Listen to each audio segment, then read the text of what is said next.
Me siento muy gozoso de estar en esta tarde ya con ustedes. Cuando estábamos en el tiempo del break, un hermano se acercó y me dijo: pastor, se cortó la barba. Y le dije: no, ese es mi hermano, es ese de Daniel Astudillo.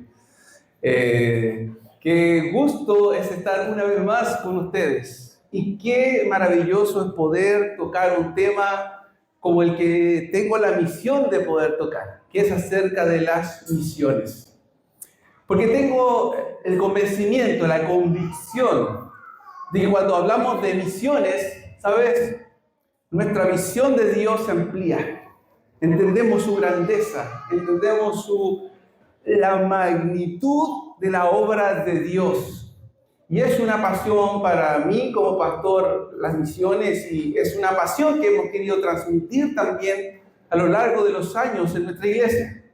Por eso la Iglesia de las Camelias es la iglesia bautista misionera, porque anhelamos realmente que las misiones sea algo integral en nuestra vida.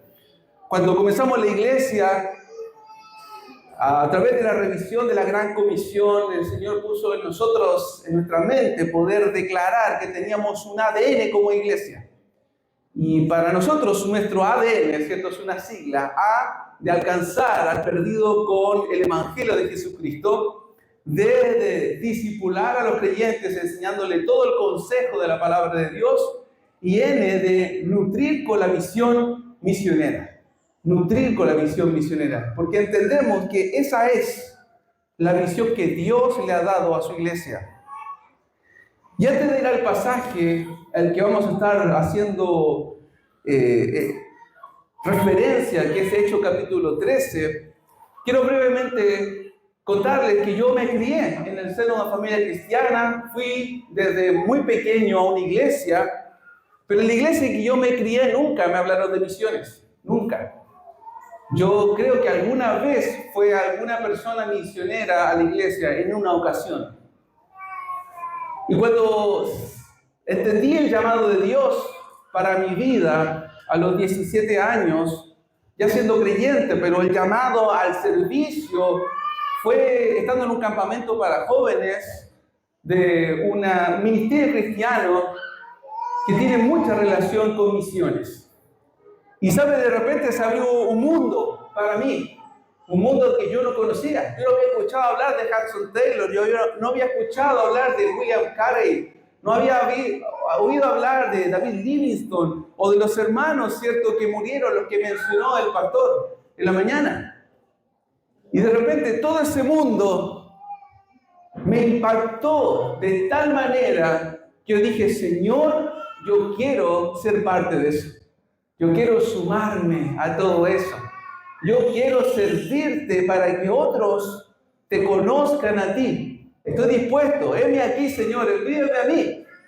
Y fue el motor que me impulsó a estudiar la palabra de Dios. Y el Señor permitió que estudiara en un instituto bíblico en Argentina. Estuve 3 años allí.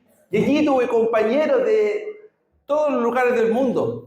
Tenía compañeros de Norteamérica, de Centroamérica, Guatemala, Colombia, Honduras, compañeros de Perú, de Bolivia, de Paraguay, de Francia, de África, compañeros rumanos, croatas. Por eso digo que cuando nos involucramos en el mundo de las misiones, nuestra visión de Dios se amplía.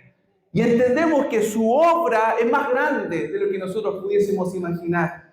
Usted puede imaginar hombres y mujeres reunidos alabando y adorando al Señor hoy en lugares como Vietnam, como Laos, como en China, como Turquía, lugares tan distantes del nuestro. Bueno, quiero decirle algo: están esos lugares, están esos hermanos. Y hoy nosotros no les vemos, pero esto que usted ve acá, esta coalición de iglesias, esta confraternidad, es una pequeña muestra de eso, de que la obra de Dios es enorme. Porque como bien decía Pastor Gabriel, este es el plan divino, que un día, en la eternidad, hay una multitud de personas de cada lengua y nación adorándole a Él, exaltando su nombre, diciendo: tú eres el Dios y tuya es la salvación.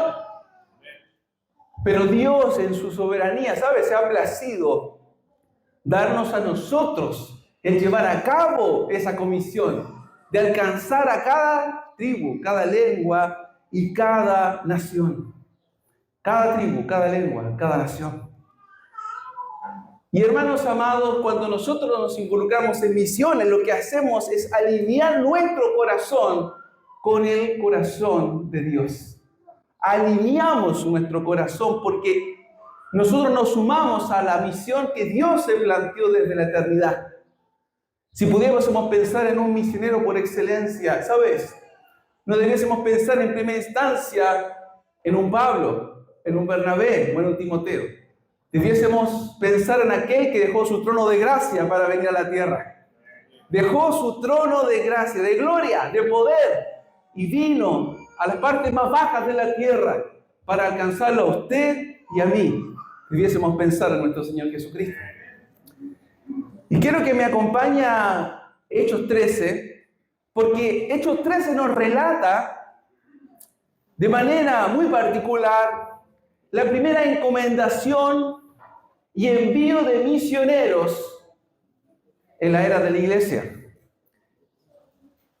Es la primera mención de una iglesia local enviando misioneros. Por lo tanto, tenemos que poner nuestra mirada allí y a través del estudio vamos a ir confirmando paso a paso lo que Pastor Gabriel enseñó en la mañana. Acompáñeme, Hechos 13, verso 1 en adelante. Dice así la palabra de Dios. Había entonces en la iglesia que estaba en Antioquía profetas y maestros: Bernabé, Simón, el que se llamaba Níger, Lucio de Cirene, Manaén, el que se había criado junto con Herodes el tetrarca, y Saulo. Ministrando estos al Señor y ayunando, dijo el Espíritu Santo: apartadme a Bernabé y a Saulo para la obra a los que los he llamado. Entonces, habiendo ayunado y orado, les impusieron las manos y los despidieron. Vemos acá entonces, en el libro de los Hechos, en el capítulo 13, la primera mención clara de la iglesia, en este caso local de Antioquía, encomendando y enviando a estos misioneros, que eran Bernabé y Saulo. Pero para entender esto a cabalidad, tenemos que hacernos algunas preguntas. ¿Cómo llegamos a este evento tan importante?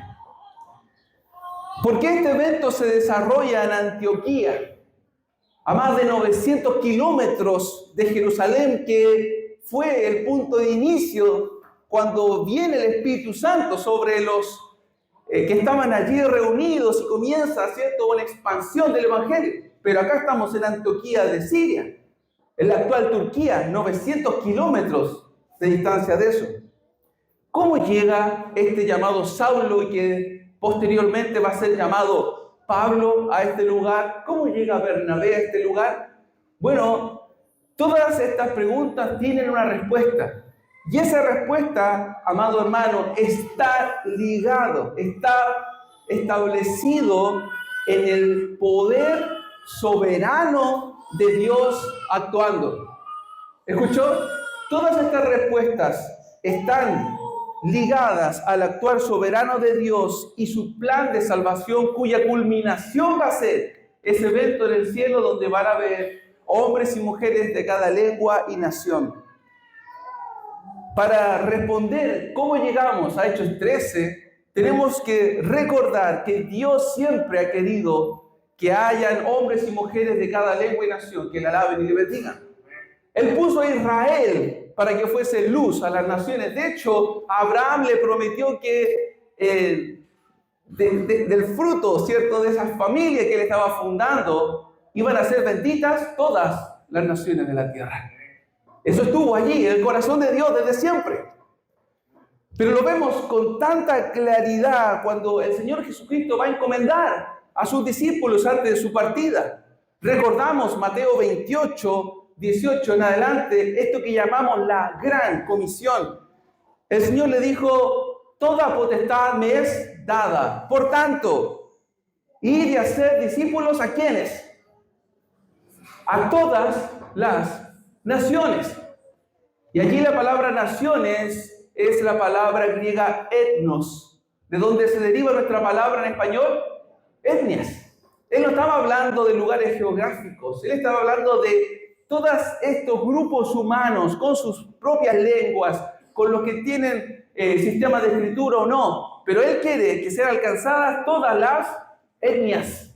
Hay un ministerio que se llama Joshua Project, que es un ministerio que busca visibilizar cuántas etnias hay en el mundo y cuántas han sido alcanzadas y cuántas no. Es muy interesante. Usted puede bajar la aplicación a través de su celular y cada día ellos le van a mandar en la aplicación una etnia por la cual orar, con ciertos datos. Cuántos son, en dónde están ubicados y qué porcentaje de creyentes hay. Y quiero decirle, hasta el día de hoy hay un número tan grande de personas en este mundo que ni siquiera han escuchado hablar de Jesús. Ni siquiera. No es que alguien les predicó, no es que no haya iglesia, es que nunca nadie les habló de Cristo. Nunca nadie.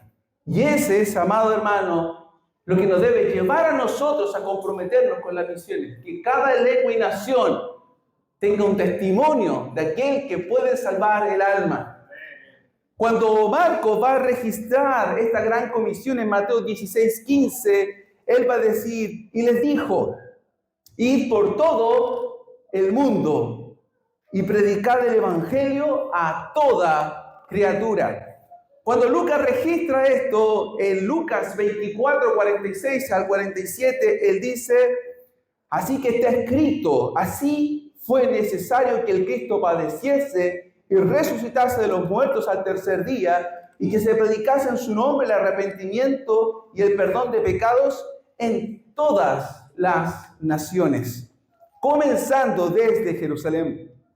Y el pasaje al que hacía mención también, Pastor Gabriel, de Hechos 1:8, los discípulos se preguntan, Señor, ¿vas a restaurar el reino en este tiempo?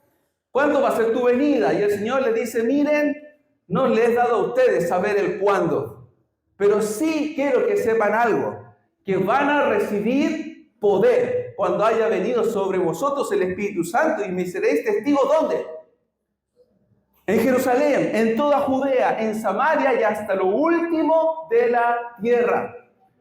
Ustedes no se preocupen el cuándo, ustedes preocúpense el qué. ¿Qué debemos hacer hasta que el Señor venga?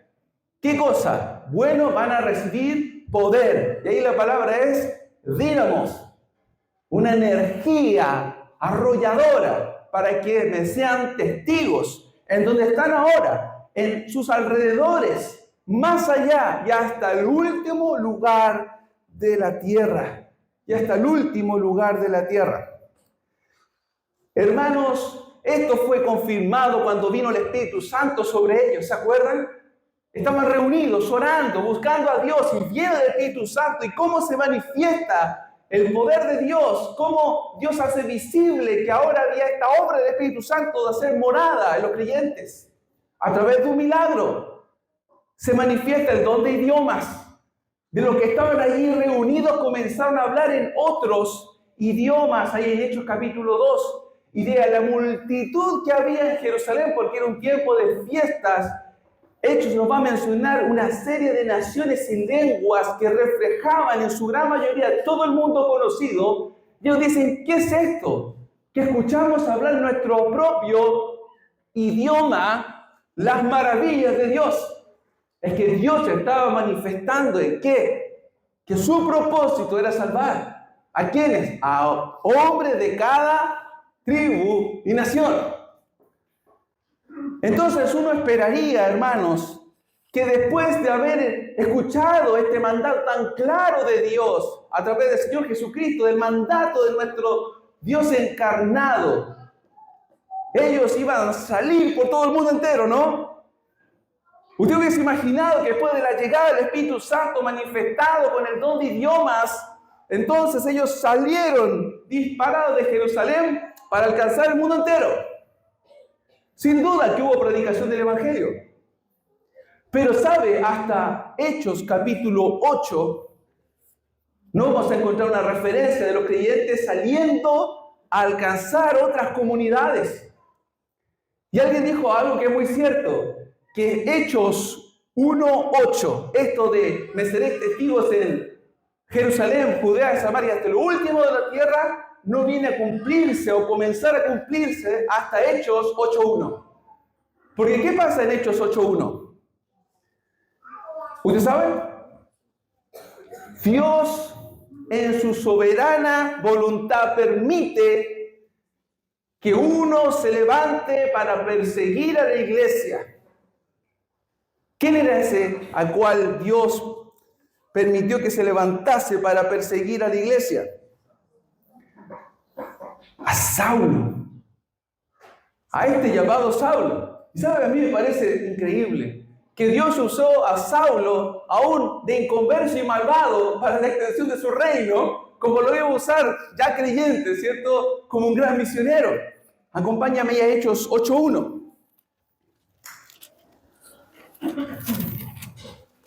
Y Saulo, dice, consentía en su muerte. ¿La muerte de quién? De Esteban. Lo habían apedreado. Él consentía. Y en aquel día hubo una gran persecución contra la iglesia que estaba ¿en dónde? En Jerusalén.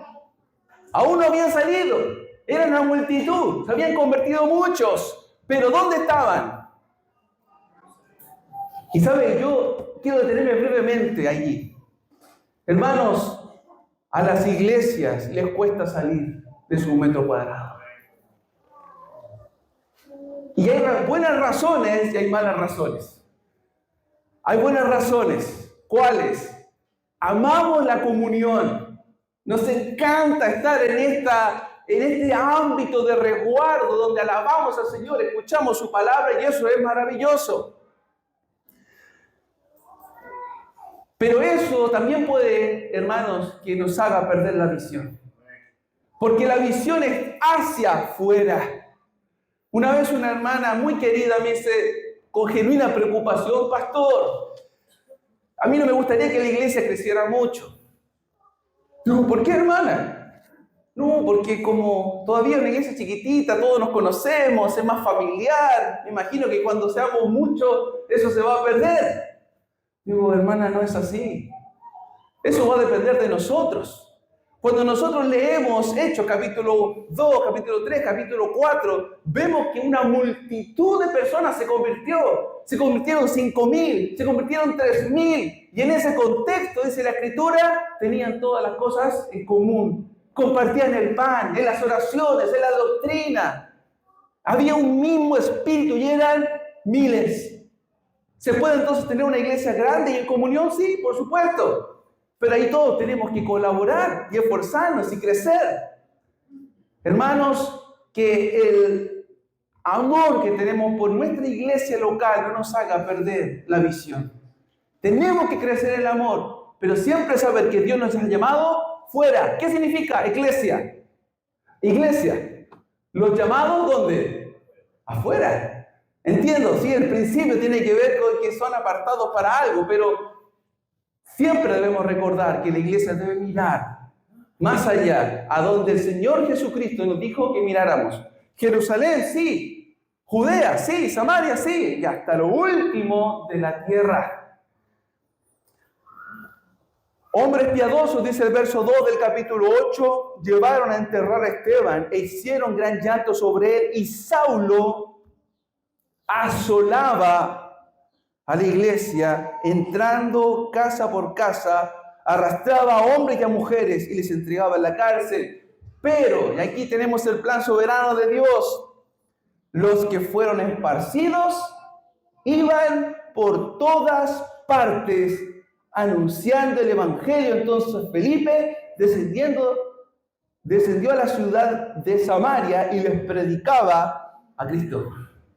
Ya no estaban en Jerusalén, estaban esparcidos y por donde iban estaban compartiendo el evangelio. Y dice, y Felipe descendió ¿a dónde? A Samaria.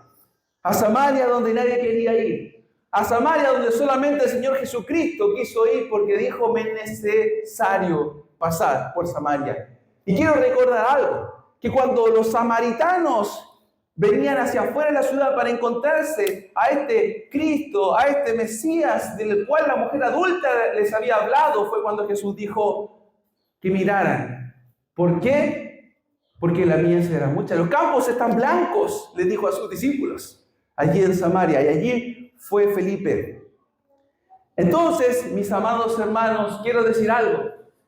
Dios va a cumplir su plan, porque Él es soberano. Y cuando la iglesia no se quiere mover, Dios se va a encargar de moverla.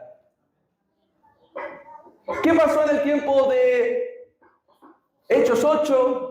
Dios permite una persecución. ¿Qué pasó hace un par de años atrás? Estábamos muy contentos todos en nuestra iglesia, adorando y alabando al Señor, y de repente se cierne sobre el mundo una sombra llamada COVID-19, ¿cierto? Y ya no nos podíamos reunir, y nos mirábamos unos a otros, y los pastores decíamos, ¿qué hacemos? Y empezamos a echar mano, ¿de qué? De las redes sociales, ¿no? Y de repente, como nunca antes, un movimiento extenso de hombres fieles al Señor comenzaron a transmitir a través de redes sociales, compartir sus predicaciones, hacer reuniones online, hacer devocionales. Un movimiento enorme. Hermanos, nosotros no podemos dimensionar lo que sucedió en ese tiempo, pero puedo decirle algo, muchísimas personas vinieron al conocimiento de Dios gracias a una pandemia. Y nuevamente, hermanos, Dios siempre cumple su plan. Y Él se va a encargar de que su reino sea extendido. No se preocupe, Él lo va a hacer. Él lo ha hecho a través del tiempo. Hermanos, el Señor Jesucristo vino hace más de 2000 años y aquí estamos nosotros, predicando el Evangelio diciendo Dios es fiel. Y es grato decir que probablemente para muchos nosotros éramos el confín del mundo. Acuérdense que Santiago, cuando fue fundado por Pedro de Valdivia, fue fundado como Santiago de la Nueva Extremadura. La idea es que ya no había nada más allá. Era por último del mundo. Y acá está siendo predicado el Evangelio. Es maravilloso pensar de esa manera. Saulo, hasta ese minuto, era un perseguidor de la iglesia. Pero en el capítulo 9, ¿qué vemos? Este perseguidor se convierte al cristianismo, porque Cristo le sale al encuentro. Cristo lo baja del caballo y le dice, Saulo, Saulo, ¿por qué me persigues? Y entonces ese hombre que había sido un hombre detractor, uno que odiaba a Cristo y su iglesia, mira desde el suelo y dice, ¿quién eres, Señor? ¿Qué quieres que yo haga? Y cuando Dios salva a Saulo de manera casi inmediata, le declara el propósito por el cual Dios le había salvado. Y se lo declara, cierto, a través de este hombre llamado Ananías, al cual le dice que vaya y ora por Pablo. ¿Y cuál era el propósito por el que Dios estaba salvando a Saulo? En Hechos 9:15 dice, el Señor le dijo a Ananías, ve, porque instrumento escogido me es este para llevar mi nombre en presencia de ¿quiénes? De los gentiles, y de reyes, y de los hijos de Israel. Y es maravilloso. Ese Dios de gracia y soberano toma ese instrumento que perseguía y dice, tú me vas a ser un instrumento y le vas a predicar, ¿sabes? A aquellos a los cuales todavía no han sido alcanzados. Gentiles, reyes, pero también a los de mi pueblo Israel. ¿Y qué pasa con Saulo? Bueno, dice la Escritura que inmediatamente comenzó a predicar ahí en Damasco.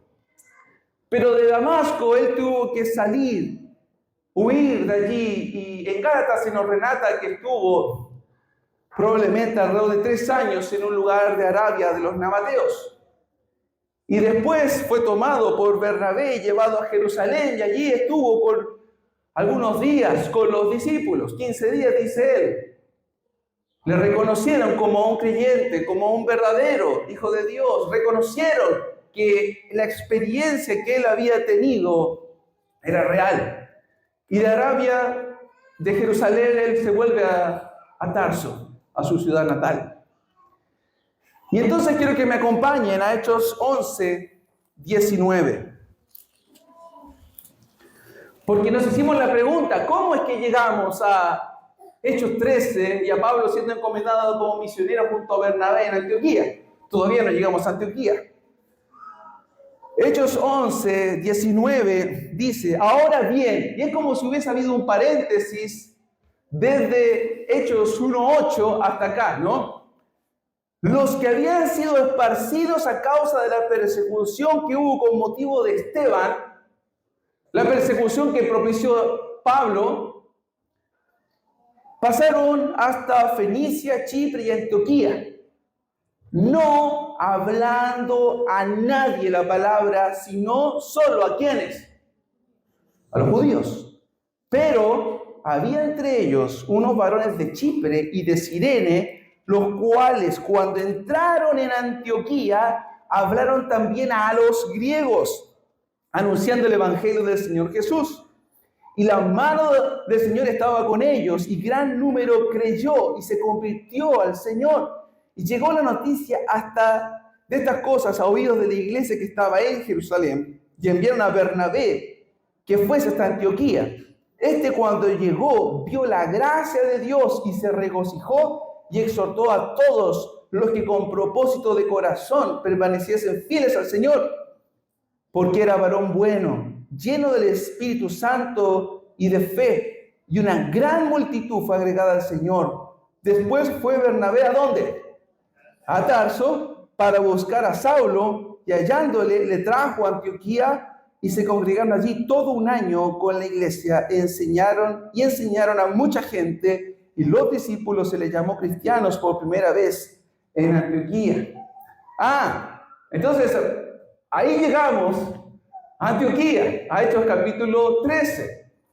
Fue Bernabé quien fue a buscar a Pablo, que estaba en Tarso, que luego de su conversión, como dijo Pastor Gabriel, pasó por un proceso de formación, un proceso en que su carácter y su doctrina fueron afinados para llegar al capítulo 13, donde vemos a un Bernabé, a un Saulo, siendo parte del liderazgo de la iglesia que estaba establecida en Antioquía, que había sido establecida, por eso que habían sido esparcidos. Qué maravilloso es el plan de Dios y el poder de Dios actuando. ¿Sabe? Me encanta de la iglesia de Antioquía una cosa: no tenemos idea quién la fundó. Dice allí los que fueron esparcidos. Y para mí eso es importante. ¿Sabe por qué? Porque muchas veces cuando estamos en un movimiento de fundación de iglesias, hay algunos que se preocupan mucho, incluso demasiado, por determinar quién fundó. ¿Qué nombre va a tener esa placa? ¿Sí? Tal pastor la fundó, tal iglesia la fundó. Pero ¿sabes? En la obra de Dios eso no tiene ninguna importancia. Porque Pablo fue el que dijo, mira, uno siembra, otro riega, pero ¿quién da el crecimiento? Es Dios. Porque esto es para la gloria de Dios.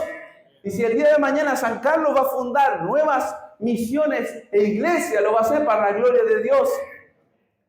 Y lo mismo con la iglesia de las Camelias. Porque esta es la obra de Dios. No tenemos idea de quién funda Antioquía, pero sí sabemos que fue una iglesia poderosa en Dios y que Dios lo usó para hacer una plataforma misionera que hasta el día de hoy nos da su ejemplo. ¿Qué principios espirituales podemos aprender de esta iglesia, mis queridos hermanos? Por lo menos 5. Por lo menos 5. El primero de ellos es, mis queridos hermanos, que es la iglesia local, la plataforma sobre la cual deben generarse los esfuerzos misioneros. Dios desde la iglesia local va a proyectar la obra misionera. Y esto es muy importante decirlo, mis queridos hermanos, porque hoy tenemos una amplia gama de ministerios que se llaman paraeclesiásticos. Y amén, y son una bendición en muchos sentidos. Pero no son estos ministerios paraeclesiásticos la plataforma sobre la cual los misioneros deben despegar, porque no son ellos quienes encomiendan a los hombres y mujeres a la obra misionera, sino la iglesia local. Hay agencias misioneras muy buenas que ayudan a los misioneros a llegar, que gestionan algún tipo de cosas administrativas, pero no encomiendan, porque es la iglesia local la que encomienda a sus misioneros. Cuando vemos, estaba allí claramente establecido el liderazgo. Estaban sirviendo en su iglesia local. Y es su iglesia local la que, ¿cierto?, obedece la voz del Espíritu Santo y los envía. Ahora, para que esto ocurra, nosotros como pastores y cada uno de la iglesia debe trabajar fervientemente. Porque hay que hacer de la iglesia local una plataforma para que despeguen de allí nuestros misioneros. ¿Cómo? Bueno, enseñando claramente el Evangelio, entregando las herramientas necesarias para el desenvolvimiento en otras culturas, en otros lugares. Hace un tiempo estábamos con un hermano misionero de los Estados Unidos también en nuestra iglesia y teniendo distintas conversaciones decíamos qué importante de nuestra iglesia los jóvenes debiesen salir teniendo un claro entendimiento del Evangelio, hablando inglés y tocando algún instrumento musical. Si le pudiésemos entregar esas tres herramientas, hermanos, tendríamos jóvenes capacitados para servir en muchas maneras al Señor. Dos que son prácticas y que pudiesen o no tenerlas, pero una que es esencial, conocer el Evangelio. Y no solamente conocerlo, sino ser capaces de compartirlo. Porque usted puede conocer y quedarse callado. Y ser un erudito, pero no ser un predicador del Evangelio. ¿Sabes? Necesitamos ambas cosas. Si usted va a llenar su mente del Evangelio, yo quiero decirle algo, usted no se va a quedar tranquilo. Porque el Evangelio no es para guardarlo, es para compartirlo. Amén. Entonces, tenemos claro eso. Es la iglesia, es nuestra responsabilidad. Somos nosotros los que somos parte de la iglesia. En nuestra iglesia soñamos con algún día enviar misioneros y oramos al Señor por nuestros niños y vamos a hablar de eso también. Y decimos nosotros, los que hoy estamos, tenemos que trabajar fervientemente para que seamos un lugar donde ellos puedan despegar. Y sabes, es pensar en nuestros hijos como saetas, como dice la palabra de Dios. Usted la lanza, pero Dios direcciona, Él sabe dónde irán a caer. Y yo siempre digo, Señor, quiero que lleguen lo más lejos, a donde tú quieras. ¿Para qué? Para que tu nombre sea engrandecido. Cuando yo tomé el Señor tocó mi corazón, me exhortó a través de la palabra para dedicarme al servicio cristiano. Yo llegué a casa y le dije, papá, mamá, ¿sabes? Tomé una decisión. Estaba empezando cuarto medio. Mi decisión fue esta. No voy a ir a la universidad, no voy a hacer nada de lo que tenía planificado hacer. Yo quiero estudiar la palabra de Dios, yo quiero servir al Señor. Y ¿sabes? Mis padres me dijeron, hijo, ¿sabes? Nosotros no tenemos los recursos para apoyarte. Pero quiero decirte algo, que te apoyamos. Y ¿sabes? Dios se encarga. Estudié 3 años en Argentina. Fui misionero en República Dominicana. Estuve en Haití. Dios me ha permitido estar en la Amazonía peruana y en distintos lugares. ¿Y cómo? Bueno, de la misma manera que siempre los misioneros han salido de la obra, encomendados a la gracia del Señor. Porque quiero decir algo, hermano, Dios nunca falla. Él no falla. Él no falla. Y Él se glorifica, hermanos amados, cuando nosotros estamos dispuestos a hacer su voluntad. ¿Sabe? Después de ese recorrido por distintos lugares, me encontré en un pueblito llamado Las Camelias, que hasta ese minuto no conocía. Y de repente digo, Señor, ¿qué propósito tenía el haber estado en Argentina, en Dominicana, en Haití, en Perú, en tantos lugares? Y ahora estoy aquí en este pueblito, chiquitito.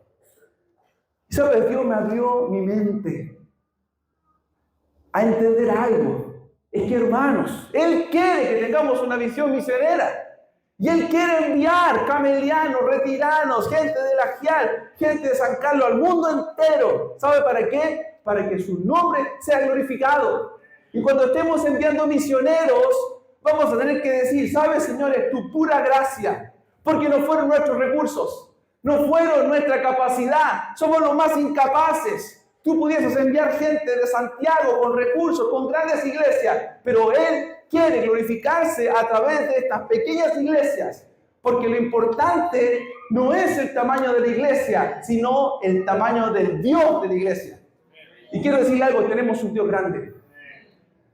Ahora, la primera semana de octubre, vamos a recibir a Rosemary. ¿Quién es Rosemary? Rosemary es una misionera de una iglesia de centros bíblicos de Rancagua. 30 personas hay en su iglesia, la mayoría puros viejitos. Ella es la única joven de la iglesia. Está sirviendo en Bangladesh, acompañando a un pastor y su esposa, compartiendo el evangelio con niños que son abandonados en las líneas del tren, en las estaciones allí en ese país con 125 millones de habitantes. Y uno dice, pero, ¿qué es esto? Una misionera de una iglesia con 30 personas de Rancagua, en Bangladesh, al otro lado del mundo. Y de repente digo, hermanos, ella va a estar con nosotros. Digo, Señor, me encanta Dios, porque Él se glorifica en estas cosas. Porque para Él no hay grande ni pequeño. Hermanos, somos pequeños hombres, como dijo un predicador, hermanos de un Dios grande. Pablo y Bernabé estaban en su iglesia local, servían en su iglesia local. Pero el segundo principio, hermanos, que es importante destacar es el hecho de que la elección de los obreros es una obra soberana de Dios. La iglesia debe confirmar, sí, pero Dios llama de forma soberana. Pablo ya se había llamado a la obra del ministerio antes de que la iglesia lo encomendara. El llamado, hermanos amados, es personal, así como la salvación es personal. Y es muy importante tener esto en cuenta. Y es tan importante, ¿sabe? Porque hay momentos, aun cuando tengamos una súper buena iglesia y tengamos gente que nos acompañe, donde vamos a tener que echar mano a nuestro llamado porque vamos a estar solos. Aquel que se dedica a la obra del Señor sabe que hay momentos de soledad. Aquellos que van a estar en el ministerio pastoral, misionero, tienen que saber que van a haber momentos en los que va a haber dificultades. Y más vale que tengamos un llamado que nos sostenga. Pablo se había llamado, porque el llamado lo hace Dios de manera soberana. Él llama, Él capacita, Él aparta. Acá la iglesia fue de alguna manera comunicada por el Espíritu Santo, quizás a través de algunos de los profetas que estaban allí. Y dijo, apártame a Bernabé y a Pablo, porque es Dios quien elige, hermanos. A veces nosotros tenemos jóvenes o personas y uno dice, oye, este tiene, ¿cierto?, ciertas capacidades, este tiene un perfil, pero no nos equivoquemos, hermanos, que no somos nosotros los que llamamos al ministerio a nadie, es Dios. Nosotros nos sometemos soberanamente al dictamen de Dios y Él se encarga. En tercer lugar, hermanos, la iglesia local es quien debe evaluar y confirmar y encomendar a los obreros. Es cierto que Dios llama soberanamente. Es cierto que Él pone en el corazón del hombre, por ejemplo, el querer, el anhelar la obra de obispado. ¿Sí? Ahí en 1 Timoteo capítulo 3, cuando habla acerca de los requisitos del pastor, dice, el que anhela obispado, buena obra, desea. Dios pone allí en ese corazón. Pero, como bien decía Pastor Gabriel, eso no es suficiente para decir, yo soy pastor, y aquí comienzo mi vida ministerial. Porque Dios es un Dios de orden. Y Dios puso a la iglesia local. Por eso hay requisitos para ser pastor. ¿Quién evalúa esos requisitos? La iglesia. ¿Quién confirma al pastor para que sea pastor? La iglesia. Porque si no, nos plagamos de estos pseudo pastores que van por la vida con el título de pastor y usted le pregunta, ¿quién lo encomendó a usted? Y dice, no, el Señor a mí me encomendó. Y amén que el Señor llama, pero es la iglesia local a la cual Dios ha puesto para encomendar. Y aun cuando Pablo y Bernabé tenían un llamado cierto de Dios, Dios lo apartó, como dijo Pablo, desde el vientre de su madre. Él se sometió a su iglesia local, que era la iglesia de Antioquía. Y ellos, dice, habiendo escuchado la voz del Espíritu Santo, y habiendo orado nuevamente y habiendo ayunado, entonces, habiendo ayunado y orado, le impusieron las manos y los despidieron. Qué importante, hermanos. ¿Sabes, joven, señorita, varón? Si tú estás hoy con un llamado en tu corazón, lo que tienes que hacer en primera instancia es hablar con Dios. Orar, que el Señor confirme ese llamado. Y en segundo lugar, hablar con tu pastor. Y ponerte a disposición. Porque, ¿sabes? Vamos a ver algo. Dios nunca llamó a personas ociosas. En una ocasión estábamos en una conferencia con Pastor Gabriel, y en ese tiempo ni nos conocíamos, pero me acuerdo que estaba Alejandro Pelufo, que es un tremendo enseñador de la palabra de Dios, y nos contaba que había un joven de la iglesia que se acercó conmovido después de una predicación y dijo: pastor, ¿sabe qué? Yo creo que el Señor me está llamando a la obra pastoral. Entonces, Pastor Alejandro le dice: qué bendición, hermano, qué bendición. Y el joven le dijo: ya, ¿qué hago, pastor? Inscríbete para hacer aseo en la iglesia. Y vamos viéndolo, vamos evaluando. ¿Qué? Pasaron meses, 6 meses, y el joven se le acerca un poco decepcionado. Le dice: pastor, la verdad, yo le dije, yo tenía un llamado del Señor para la obra pastoral, sí, pero usted no me ha tomado ni en cuenta. Y el pastor le dice: pero, ¿hiciste lo que te dije? ¿Te inscribiste para hacer el aseo de la iglesia? No. Dice: yo te observo los días domingos y eres de los primeros que se van, no te quedas a hablar con nadie. Hasta ahora, dice, yo no sé de que tú estés invirtiendo tu vida en alguien más, que estés predicando el evangelio, no te veo en las actividades evangelísticas de la iglesia, no te veo inscribiéndote para discipular a otras personas. ¿Sabes qué? Yo creo que a ti Dios no te llamó. ¿Por qué? Porque el que tiene un llamado acciona, trabaja, sirve, porque no necesita un título para servir. Necesita tener un fuego en su corazón que haya puesto Dios. Y eso lo va a ver la iglesia. Eso lo va a ver la iglesia. Eso lo va a hacer el pastor. ¿Saben? Nosotros como pastores tenemos muchas labores, pero dentro de esas labores está la supervisión. Es mirar. Y una de las cosas que más hacemos es mirar. Y uno va evaluando su congregación y sabe aquellos que sirven y aquellos que no. Y como Pablo y Bernabé, que estaban involucrados en su iglesia, porque estaban como dentro del equipo pastoral de la iglesia lo vio sirviendo. Eso es muy importante. Hermanos, ¿sabes? Dios nunca llamó ociosos. A través de toda la Escritura. ¿Dónde estaba David cuando fue llamado para ser ungido rey? Cuidando los rebaños de su padre. ¿Dónde estaba Eliseo cuando Elías lo llama para que lo secunde en el ministerio profético? Dice la palabra que estaba arando la tierra. ¿Dónde estaba Pedro, Andrés, Juan y Jacobo cuando el Señor Jesucristo los llama para ser sus discípulos? Remendando las redes. ¿Qué estaba haciendo Bernabé y Pablo cuando el Señor los encomienda para salir a la obra misionera? Dice, estaban allí ministrando al Señor en su iglesia, sirviendo en su iglesia. Y eso lo va a evaluar la iglesia. Por eso, si Dios te dio un llamado, hermano, tienes que trabajar, tienes que servir. Yo agradezco al Señor porque tuve la oportunidad en mi iglesia local de hacer el aseo, de ser maestro de la escuela dominical, de participar en un ministerio carcelario, de compartir, estar en distintas actividades. Estando en el Instituto Bíblico, me involucré en una iglesia local, 3 años sirviendo, 2 años con los niños, 1 año con los jóvenes. Paralelamente a eso, me inscribí para ir todos los lunes a una cárcel a predicar el evangelio. Y luego participar en este ministerio allí en el Caribe, volver a Chile y ponerme a disposición de mi iglesia local nuevamente. ¿En qué servimos, pastor? Allá hay una misión en Quilicura, necesitan ayuda. Allá nos fuimos, 3 años, sin título, sin sustento.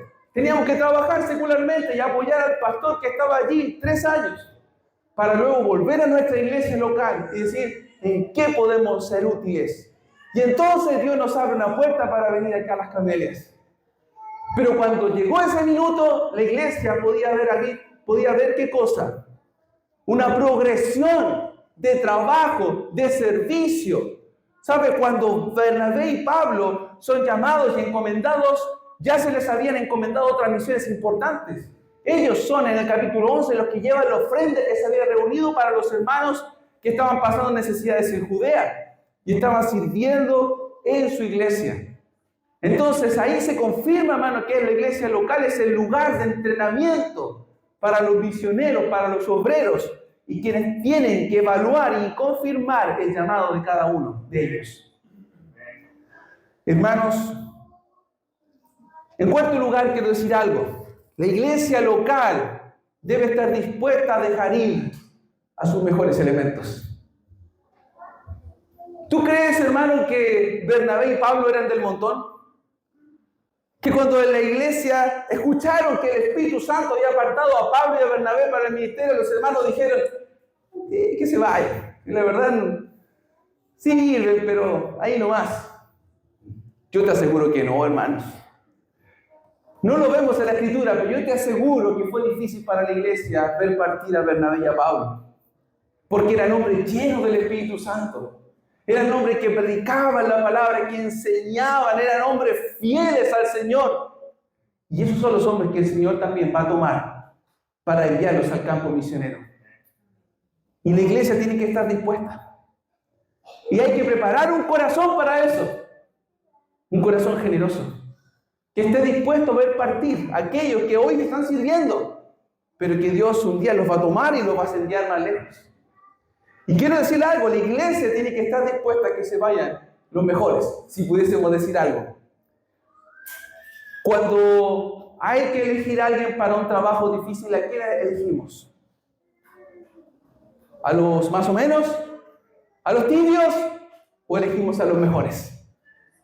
A los mejores, a los más comprometidos. Ahora, tenemos que como iglesia generar un cuerpo abundante en estos elementos, para que cuando esos salgan, no quedemos desprovistos. Pero el Señor se va a encargar de eso, ¿sabe? Porque el Señor no va a desarmar algo para armar otra cosa, porque Dios es un Dios de orden.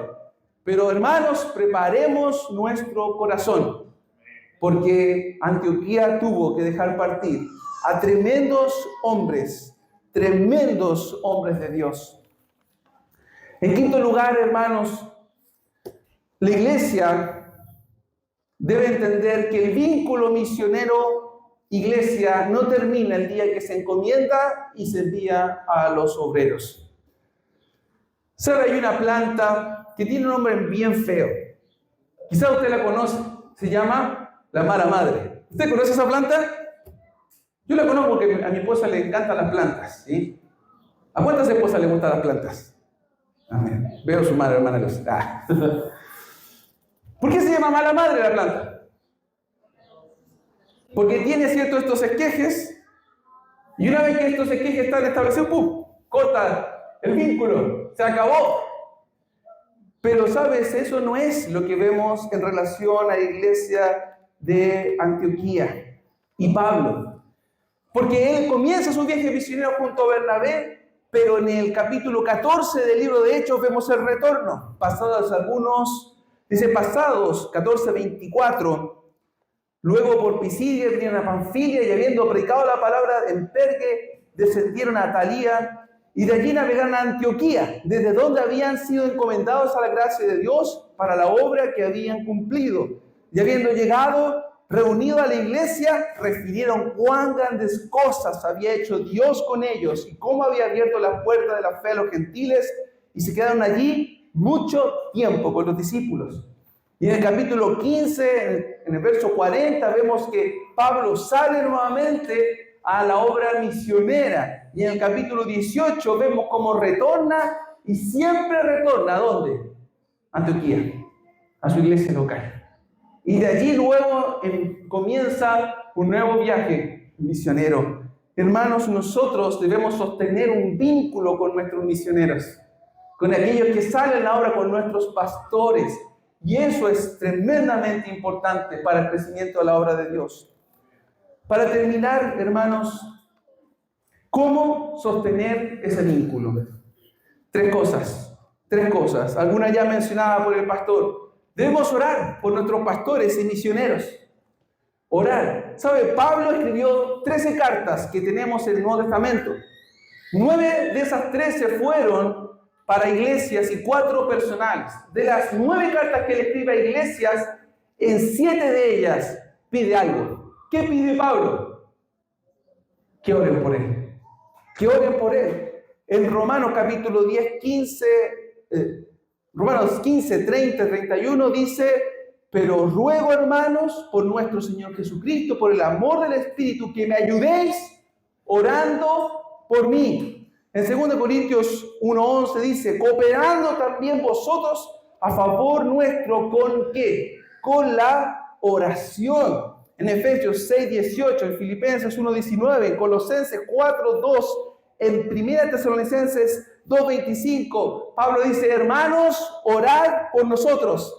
Segunda de Tesalonicenses 3:1 y 2, él dice: orad por nosotros. Hermanos, tenemos que orar. Orar por nuestros pastores, orar por nuestros misioneros. Y aquí quiero hacer un pequeño paréntesis. Usted puede orar por los misioneros y por misiones, o usted puede orar por los misioneros y por misiones. ¿Cuál es la diferencia entre estas dos cosas? La diferencia está en la intensidad, hermanos. Porque usted puede decir: Señor, te pido por los misioneros y pastores alrededor del mundo, amén, como quien está pidiendo la bendición por los alimentos. O usted puede orar por misiones. Orar como oró William Carey allí en su taller de zapatero frente a un mapa mundi que tenía. Y dice: Señor, yo quiero el mundo para ti. Dame el mundo, me muero. Y allí levanta a Dios al Padre de las misiones modernas para alcanzar al mundo entero y estar allí compartiendo y generar un mover que hasta el día de hoy tiene poder. Hermanos, usted puede orar por misiones y amén que oremos solos, pero también tome esos pequeñitos que andan revoloteando y siéntelo y arrodíllense y oren con ellos. Diga: hijo, vamos a orar por misiones, por los misioneros. ¿Saben? Nosotros hace tiempo tenemos en relación con la voz de los mártires, que ellos nos provieron un calendario de oración por los países perseguidos. Y cada familia de la iglesia tiene el calendario. Y estamos orando día a día por los países no alcanzados. Y me encanta porque tenemos reunión de oración, al igual que ustedes, los días miércoles. Y ahí cualquiera puede pedir motivos de oración. Y entre los que siempre se acuerdan de orar por misiones y por los países no alcanzados, ¿sabe quiénes están? Nuestros niños. Ellos nunca se olvidan de orar por misiones, nunca. Está allí, clavado en su corazón, porque le hemos inculcado que eso es importante. El mundo no alcanzado, los misioneros, los hermanos perseguidos. Entonces, oremos por misiones. Clame al Señor por aquellos misioneros que conoce y clame más por esos que no conoce. Hermanos, debemos ofrendar para misiones. ¿Usted puede ofrendar para misiones? ¿O usted puede ofrendar para misiones? Usted puede ofrendar como quien ofrenda lo que le sobró. Chuta, toca misiones. Ya, bueno, aquí tengo 5 luquitas que había. Ahora, si usted eso es un esfuerzo, amén por eso. La mujer viuda dio todo lo que tenía y todo lo que tenía eran 2 blancas. Pero no le dé a Dios lo que a usted le sobra. Porque Dios no recibe limosna de nadie. Él no la necesita. Porque tenemos un Dios que tiene todo el poder. Y como decía Pastor Gabriel, qué triste es que hoy día hay creyentes que gastan más el dinero para comprar el alimento de sus mascotas que la obra misionera. Que el Señor nos libre de eso, hermanos. Que el Señor nos libre de eso. Porque estamos llamados a una obra grande. Cuando Pablo le escribe a los filipenses en el capítulo 4, les escribe para agradecerle porque ellos habían hecho una ofrenda dadivosa. Él había fundado esa iglesia y en Filipo 10 años atrás. Y cuando les escribe, le dice: hermanos, yo les agradezco que hayan revivido en mí su cuidado. No es porque a mí me falte, no, sino porque esto abunda para ustedes, en su favor, en su cuenta. Y él al final de haber agradecido dice: mi Dios pues suplirá lo que os haga falta. Y leí el comentario de un estudioso, dice: ¿sabes? Es probable que Pablo no estuviese diciendo eso así como, si ustedes ofrendan no les va a faltar, sino que es probable, dice él, que los hermanos hayan dado más allá de sus fuerzas. Incluso hayan quedado con carencias por haberle enviado esa ofrenda generosa al misionero. Y entonces, en vista de eso, Pablo dice, mi Dios pues suplirá lo que os haga falta. Ellos no dieron lo que les sobró. Ellos dieron más allá de sus fuerzas. Podemos ofrendar por misiones o realmente podemos ofrendar para la obra de Dios. Por último, hermanos, y muy importante, no debemos perder la comunicación con nuestros pastores y misioneros. Hermanos, la comunicación es tan importante. Pablo dice a los filipenses, ¿sabe, hermanos? En el capítulo 2, yo les voy a enviar a Timoteo para que ustedes sepan de mí y porque yo quiero saber de ustedes. Y les agradezco que me enviaron a Epafrodito, no solo por la ofrenda que me enviaron con él, sino porque él mismo me ha sido a mí de tanta ayuda, de tanta bendición. Hermano, qué maravilloso es recibir la llamada, el WhatsApp de un querido hermano diciendo, pastor, yo estoy orando por ti. Pastor, ¿tiene alguna petición de oración? Qué hermoso. Hermano, qué hermoso cuando alguien se acuerda del cumpleaños de una de mis hijas. ¿Sabes? Tengo hermanos que se acuerdan. Algunas iglesias amadas que le mandan incluso un regalito. Y yo digo, eso me llena el alma. Qué bendición saber que hay congregaciones, hermanos fieles que se preocupan de nosotros. Qué fortaleza. Y al mismo tiempo, hermano, qué bendición para nosotros. Nosotros como iglesia apoyamos a una misionera que está en Asia actualmente. Y antes de salir a Asia, ella tuvo la oportunidad de servir en una iglesia bautista en Polonia cuando comenzó la guerra entre Rusia y Ucrania. Y estuvo 3 meses allí. Y nosotros estábamos enviando ofrendas para esta misionera que estaba apoyando a esa iglesia local allí en Polonia. Y por un lado decíamos, qué tremendo es el poder de Dios, ¿no? Las obras de Dios, la iglesia de las Camelias. Estamos allá con nuestras ofrendas en Polonia, involucrados en un conflicto de carácter mundial. Pero al mismo tiempo, qué bendición cuando ella nos comunicaba lo que estaba haciendo, mandaba fotografías. Cuando vino de vuelta, ¿sabes? Nos trajo una foto de recuerdo de refugiados ucranianos y que hasta el día de hoy la tenemos allí. Esa comunicación, hermanos, es enriquecedora. Es una bendición para nosotros.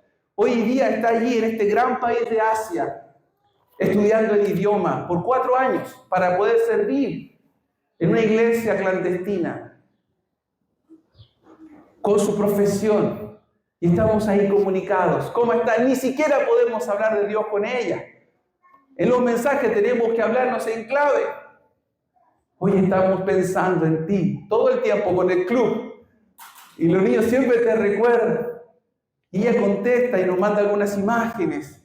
Y esa comunicación, ¿sabes? Para nosotros es una bendición enorme. ¡Qué bendición es cuando nos involucramos en misiones y estamos comunicados! Porque nos enriquece a nosotros y fortalece al misionero. Hermanos, que el Señor nos permita seguir creciendo en este tremendo desafío. Que nos permita ver grandes obras para su gloria. Que el Señor nos permita hacer esfuerzos en conjunto. ¿Sabes? Si queremos llegar rápido a un lugar, dijo alguien, puedes ir solo. Pero si quieres llegar lejos, tienes que ir acompañado. Cuando ustedes tengan alguna idea misionera, cuenten con la iglesia de las Camelias. Porque los filipenses no era la iglesia local de Pablo, si quisiésemos verlo así, era Antioquía. Pero ellos apoyaron. Y por su trabajo, muchos más conocieron al Señor Jesucristo. Que el Señor nos permite colaborar en conjunto. Nosotros con ustedes, ustedes con nosotros. Y sumemos mucho más a la obra del Señor. Amén. Vamos a orar. Señor, estamos delante de tu presencia. Gracias, Señor, por darnos el privilegio de ser nosotros los mensajeros del Evangelio. Gracias, Señor, porque tú quisiste que tu iglesia sea la que alcance al mundo en el poder de tu Espíritu. Señor, y nosotros estamos acá diciendo, estamos dispuestos, Señor. Señor, yo como cada día pongo a mis hijos en tus manos. Digo, Señor, haz de ellos misioneros que te sirvan. Y así como yo, quizás muchos hoy están diciendo, Señor, mis hijos son tuyos. Mi propia vida es tuya. Señor, yo sirvo apasionadamente las camelias, pero si tú me quieres llevar a tu lugar, allí estoy, Señor, dispuesto para tu gloria. Porque lo que importa es que tu reino se extienda y tu nombre sea conocido en el mundo entero y tu gloria sea manifiesta por el poder del Evangelio. Señor, nosotros estamos comprometidos, deseosos, anhelantes de ser una plataforma desde la cual despeguen esos obreros que tú has escogido en tu soberana voluntad. Señor, glorifícate en la iglesia de las Camelias, glorifícate poderosamente en la iglesia de San Carlos. Haz tu obra, Señor, y sorprende a estos corazones que muchas veces le cuesta creer. Señor, te damos gracias, porque sabemos que lo harás, porque es tu voluntad, es tu plan. Y oramos todo, lo ponemos en tus manos, en el nombre de Jesús, nuestro Salvador. Amén.